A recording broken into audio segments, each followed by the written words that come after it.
Cabinet मंत्री अनिरुद्ध सिंह ने आज प्रेस कॉन्फ्रेंस की। उनके ऊपर एक एफआईआर हुई थी, सोशल मीडिया पे बहुत वायरल हुई और उन्होंने अपना जो है वो पक्ष रखा। उन्होंने कहा कि नेशनल हाईवे के प्रोजेक्ट जितने भी स्टेट में लगे हैं वहाँ पर उनके स्लोप मेंटेनेंस के नाम पे उनको एडिशनल कॉस्ट जो है वो दी जाती है। वो अब जितने का प्रोजेक्ट होता है उसमें उन्होंने कहा मीडिया को कि आप पता करो कितने का प्रोजेक्ट आता है और एडिशनल कितने इसमें एडिशंस की जाती हैं, उसकी कॉस्ट को एक्सेलेट किया जाता है, लेकिन उतना पैसा जो है ज़मीनी स्तर पे खर्च नहीं होता है। उन्होंने सीधा सीधा कहा कि नेशनल हाईवे के ऑफिशियल्स और ठेकेदारों की मिलीभगत रहती है, जिसकी वजह से लोगों की जान जाती है, उनकी प्रॉपर्टी का नुकसान होता है। ये हेम के तहत जो है सड़कें बनाई जा रही है।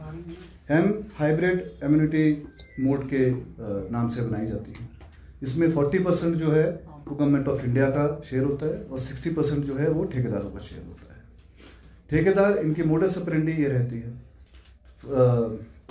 40% में ही ये लोग काम पूरा करते हैं और अगर ये 3 साल के समय में जैसे कॉन्ट्रैक्ट होता है, कईयों का 2 साल होता है, कईयों का 3 साल होता है, उसके बाद इनको इंसेंटिव मिलता है।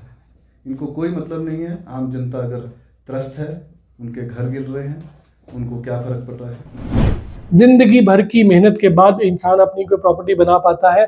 कोई भी कंपनसेशन ऐसी नहीं है जो उनकी जिंदगी की भरपाई कर सके। किसी की जान चली जाती है तो उसका क्या कंपनसेशन हम लोग देंगे। उन्होंने कहा कि किसी की उम्र भर की कमाई चली जाती है। जिस बिल्डिंग का उन्होंने हवाला दिया, जिस इंसिडेंट के कारण जो है वो एफआईआर जो है ये वायरल हुई है न्यूज मिनिस्टर के अगेंस्ट, उन्होंने कहा कि वहां पर उस औरत की जो है वो जिंदगी भर की कमाई जो है वो चली गई, उसका कंपनसेशन क्या देंगे।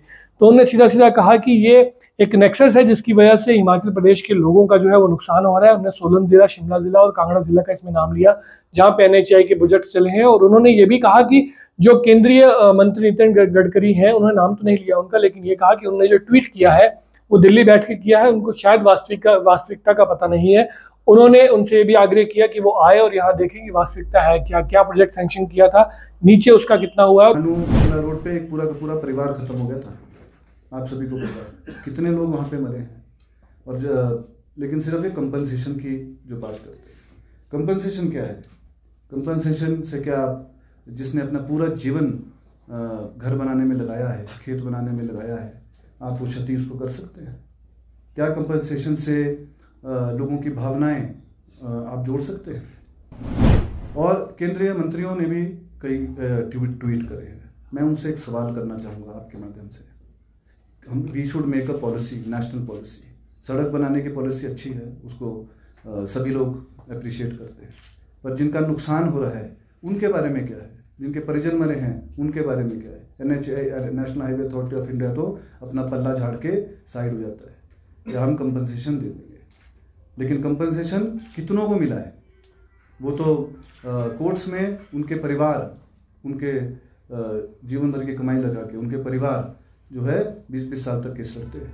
ये बात एक बड़ी सोचने का, बहुत बड़ा सोचने का विषय है। उन्होंने ये भी कहा कि अफसर अधिकतर जो है वो सारी जो लोगों की शिकायतें रहती हैं वो कागजों में, इंक्वायरियों में, फाइलों में घुमाते रहते हैं, जबकि वो उन संवेदनाओं से नहीं जुड़ते कि उस आदमी का जो दर्द है उससे वो नहीं जुड़ पाते, जिसकी प्रॉपर्टी का, जिसकी जान माल का नुकसान हुआ। उन्होंने कहा कि उनकी बात यही रहती है अधिकारियों की एक्शन लेंगे, लेकिन वो डिजास्टर मैनेजमेंट की मीटिंग्स तो करते रहते हैं, लेकिन उन्होंने कहा कि जहां डिजास्टर होता है वहां पर वो बहुत कम पहुंचते हैं। तो अनिरुद्ध सिंह ने सीधा सीधा ये आरोप लगाया कि एनएचएआई के ऑफिशियल्स जो है सेंट्रल गवर्नमेंट के प्रोजेक्ट्स के नाम पे जो है वो आम जनता की पहुंच से बाहर रहते हैं, उनकी संवेदनाओं को नहीं सुनते हैं और सिर्फ लिपापोती के नाम पर ये बस प्रोजेक्ट्स को किस तरह जल्दी खत्म करने के नाम पर जो है वो उसको जल्दी में कई वायलेशंस करके जो है उस प्रोजेक्ट को जो है वो कंप्लीशन के तो उसके स्टेज तक पहुंचाना चाहते हैं।